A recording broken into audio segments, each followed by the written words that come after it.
Let's go. Friends நான் உங்கள் விஜய் குட்டி மதுரையில் வந்து கொடைக்கானலுக்கு வந்து ஒரு தளபதியே சொல்லியிருக்காரு. இங்கே 2 பேருக்கு வணக்கம். நான் மதுரை திருமாவளவன் சட்டமன்ற தொகுதி ஈத்தர்னார்லேருந்து வந்துருமா.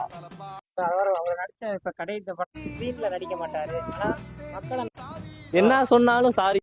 வயசாயிடுச்சு. நீங்க எல்லாரும் தப்பு செஞ்சவன மன்னிக்க சொல்றீங்க. நான் உங்க விஜய் குட்டி. யாராவது ஒருத்தர் நாங்க தப்பு. ஹாய் ஃப்ரெண்ட்ஸ் நான் உங்கள் நானும் ஹாய் ஃப்ரெண்ட்ஸ் நான் உங்கள் விஜய். ஹாய் ஃப்ரெண்ட்ஸ் நான் உங்கள் விஜய். ஹாய் நண்பா வணக்கம். ஹாய் ஃப்ரெண்ட்ஸ் நான் அரங்கம் அதிரட்டுமே, விசில் பறக்கட்டுமே. அரங்கம் அதிரட்டுமே.